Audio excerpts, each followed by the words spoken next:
जिसको न निज गौरव तथा निज देश पर अभिमान है, वह नर नहीं है पशु नरा और मृतक समान है। स्वामी विवेकानंद के जन्म जयंती पर आपको हृदय से बहुत बहुत शुभकामनाएं। स्वामी विवेकानंद की ऐसी 3 बातें, 3 सी जिनको मैं शेयर करूंगा, जो आपकी बीमारी, आपकी बेरोजगारी, आपके शारीरिक और मानसिक तनाव को दूर करने के कारण बनेगी। नमस्कार, मैं कौशलाचार्य रामगोपाल दीक्षित, संस्थापक आरोग्य पीठ।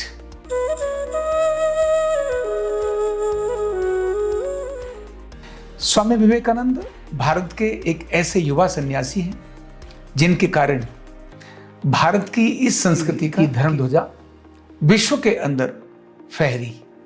एक ऐसा समय जब देश बड़ा डिप्रेशन की स्थिति में था, जब मैं भारतवासी हूं, मैं हिंदू हूं, ये कहने पर गर्व की जगह ग्लानि होती थी। अंग्रेजों का शासन था। ऐसे में स्वामी विवेकानंद ने हमारे युवाओं में जो संचार खड़ा किया, जो हमको जो संदेश दिए, आज अपने जीवन में अपनाने के लिए वे बहुत बड़े प्रासंगिक हैं। स्वामी विवेकानंद ने 3 बातें बोली, बातें बहुत बोली, लेकिन उनकी 3 बातें हमें स्मरण करने की है, और वो है सी, 3 सी। पहला है क्लियर रहना, दूसरा है कमिटमेंट, और तीसरा है कम्युनिकेशन। क्लियर का मतलब है स्वामी विवेकानंद अपने जीवन में हमेशा क्लियर रहे। जब वो युवा थे और आध्यात्म की ललक उनके मन में थी, भगवान को प्राप्त करना है, ये उनकी जो चाहत बहुत बड़ी थी, उस चाहत को मैं कैसे प्राप्त करूं, मुझे चाहत क्या प्राप्त करनी है और कैसे प्राप्त करनी है, ये मन में उनके काफी क्लियर था। और उस क्लियर होने के कारण वो अलग अलग संत महात्माओं के पास गए, जो बड़े बड़े विद्वान थे, उन सब के पास गए, और उन्होंने एक ही प्रश्न किया सबको जाकर कि क्या आपने भगवान को देखा है? क्योंकि वो जानते थे कि जिसने देखा है वो तो मुझे दिखा देगा, जिसने देखा ही नहीं है वो दिखाएगा क्या। तो जिसके पास भी गए, बोले तो आपने क्या भगवान को देखा है? तो सामने से उत्तर आता था कि भाई हम भी भगवान की खोज में हैं, लेकिन हम बहुत ऊंचे पहुंच चुके हैं। वहां उनको मोटिवेशन नहीं मिलता था। स्वामी रामकृष्ण परमहंस देखने में बहुत अजीब से थे, दाढ़ी बढ़ी हुई है, एक विक्षिप्त जैसी अवस्था है, लेकिन आध्यात्म के खिलाड़ी बहुत ऊंची अवस्था में पहुंचे हुए।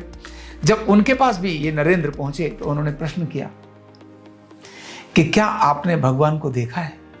तो स्वामी रामकृष्ण परमहंस ने बिल्कुल वैसे ही कहा, हाँ मैंने भगवान को देखा है, और वैसे ही देखा है जैसे मैं तुमको देख रहा हूं। जैसे ऐसे कहा तो नरेंद्र की आंखें चमक गईं, बोले वाह, मुझे कोई एक ऐसा व्यक्ति मिला। फिर उन्होंने, नरेंद्र ने पूछा, क्या मुझे भी दिखा सकते हो? तो उन्होंने कहा, हाँ जरूर दिखा सकता हूं, और वैसे ही जैसे तुम मुझे देख रहे। क्लैरिटी थी, इसीलिए स्वामी विवेकानंद ने रामकृष्ण परमहंस की तरफ सरेंडर कर दिया। क्लैरिटी जब नहीं होती है घर में, परिवार में, तभी कंफ्यूजन जब होती है, इसीलिए हमको तनाव आते हैं, इसीलिए हमको स्ट्रेस और डिप्रेशन आता है। तो स्वामी विवेकानंद युवाओं को कहते हैं, क्लियर रहिए अपनी जिंदगी में, आपको करना क्या है। जैसे मैंने सोचा न्यूरोथेरेपी करना है, पूरे भारतवर्ष में न्यूरोथेरेपी को घर घर पहुंचाना है, क्लियर है। इसीलिए रातों दिन लगते हैं, वही सपना आता है, उसी में आनंद मिलता है। दूसरा स्वामी विवेकानंद ने कहा कमिटमेंट। कमिट मतलब जिसके प्रति आप, जिस विजन के प्रति क्लियर हैं, जो आपको काम करना है, वहां आपकी कमिटमेंट बहुत जरूरी है।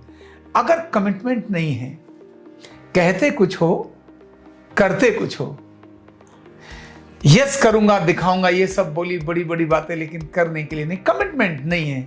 आप कहीं जॉब करते हो, कहीं नौकरी करते हो, या कोई व्यवसाय करते हो, आपके व्यवसाय के प्रति, आपकी नौकरी के प्रति आपकी कमिटमेंट है क्या? स्वामी विवेकानंद ने जब रामकृष्ण परमहंस को कमिटमेंट की कि आप मुझे दर्शन कराओगे, मैं कमिट करता हूं, तो उस आश्रम के अंदर झाड़ू लगाने का काम किया। तो इससे पहले जितने भी लोगों ने स्वच्छता का काम किया, सफाई का काम किया, झाड़ू लगाने का काम किया, उसमें सर्वोत्तम प्रकार से अपना 100% देकर स्वामी विवेकानंद ने उस आश्रम की स्वच्छता पर काम किया। ये कहानी है कि जब विवेकानंद बर्तन साफ करने के लिए आए, पूजा के बर्तनों को साफ करना था, तो विवेकानंद ने जिस प्रकार से उन बर्तनों को साफ किया, उससे पहले इतने सुंदर चमकदार बर्तन किसी ने साफ नहीं किए। पूजा के बर्तन नहीं साफ किए। 100% कमिटमेंट जब हमारी किसी के लिए भी होती है, चाहे घर के लिए हो, चाहे व्यवसाय के लिए हो, चाहे अपने काम के लिए हो, 100% जब आपका समर्पण और फोकस होता है, तब रिजल्ट निकल कर आता है। समस्या बीमारी की यहाँ से होती है। हम कह तो देते हैं, नौकरी करते हैं, हाँ काम तो कर रहे हैं, लेकिन दिमाग कहीं और चल रहा होता है। परेशानियां घर की हैं, लेके ऑफिस में जाते हैं, कमिटमेंट नहीं। परेशानी ऑफिस की है, लेके घर में जाते हैं, तो कमिटमेंट नहीं। घर में गए तो घर वालों के साथ, ऑफिस में गए तो ऑफिस के साथ, जिस काम को भी कर रहे हैं पूरे कमिटेड होकर करना है, तब बीमारी नहीं आएगी और जिंदगी में सफलता मिलेगी। तीसरी और बहुत बड़ी बात, तनाव और चिंता और असफलता के पीछे होती है, और सफलता आनंद और उत्साह के पीछे होती है, और वो होता है कम्युनिकेशंस। जब कम्युनिकेशंस गैप होता है, तभी बड़ी बड़े डाउट्स पैदा होते हैं, शंकाएं पैदा होती हैं। नरेंद्र को अपने गुरु के प्रति कोई शंका क्यों नहीं थी? क्योंकि प्रॉपर कम्युनिकेशन था। क्या करना है, कैसे करना है, 100% जो हो गया वो गुरु को बता दिया। आगे भी बहुत बड़ा तंत्र जो स्वामी विवेकानंद ने खड़ा किया, पूरा प्रॉपर कम्युनिकेशंस वहां था। जब कम्युनिकेशंस का अभाव होता है, तभी कंफ्यूजन क्रिएट होती हैं, और जब कंफ्यूजन होती हैं, तभी करप्शंस क्रिएट होती हैं, प्रॉब्लम्स क्रिएट होती हैं। स्ट्रेस और डिप्रेशन के पीछे बड़ा कारण केवल लैक ऑफ कम्युनिकेशन है। सास का बहू से, माँ का पुत्र से, पुत्री से, बेटे का पिता से, जो भी एम्प्लॉई है उस एम्प्लॉई का एम्प्लॉयर से, जो उनका बॉस है उनके साथ, जो नीचे उनके साथ। जब कम्युनिकेशंस नहीं रहते, तभी कंफ्यूजन्स क्रिएट होती हैं। आपने कुछ बोला, मैंने कुछ और सुना। आपने कुछ नहीं बोला, फिर भी वो सुन लिया जो नहीं सुनना था। आपने कुछ बोला ही नहीं, कुछ गलती बोली ही नहीं, फिर भी मीनिंग लगाने वाला अपने उल्टे पुल्टे मीनिंग्स लगा लेता है। और 99% स्ट्रेस और डिप्रेशन उन कारणों से आता है जो वास्तविकता में है ही नहीं। तो कम्युनिकेशंस, संवाद समस्याओं को ठीक करता है, संवाद सफलता की तरफ लेकर जाता है। तो विवेकानंद कहते हैं युवाओं को, उनका प्रॉपर संदेश है, क्लियर संदेश है, उत्तिष्ठ, खड़े हो जाओ, जागृत, जागो। जागो मतलब लक्ष्य को पहचानो, क्या करना है। और फिर कहते हैं उत्तिष्ठ जागृत प्राप्यो वरा निबोधत। तब तक मत रुको जब तक लक्ष्य प्राप्त न कर लो। डाउट है, क्लियर करो, प्रॉपर कम्युनिकेट करो, स्पष्टता में रहो।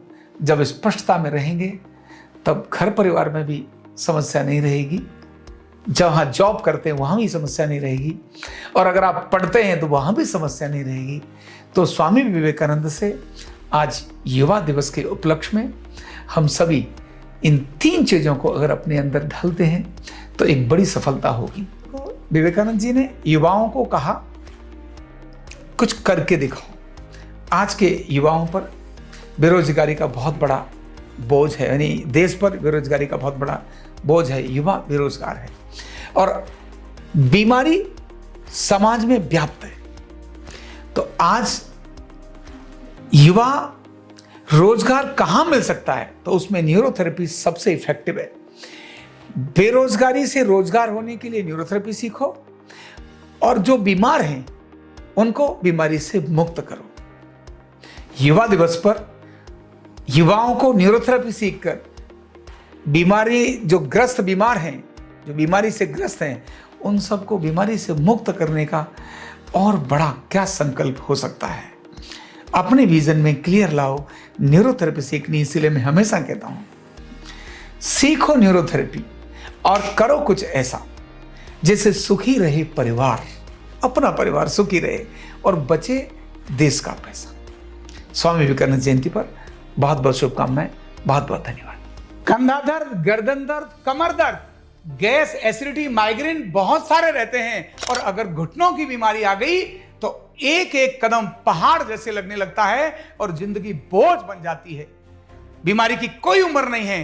आरोग्य पीठ लाया है बिना दवा, बिना साइड इफेक्ट के इतनी भयंकर बीमारियों को रिवर्स करने का जबरदस्त तरीका, वेलनेस न्यूरोथेरेपी। तो देर किस बात की, अभी फोन उठाओ, कॉल करो और अपने रोगों से, अपनी बीमारियों से परमानेंट छुटकारा पाओ।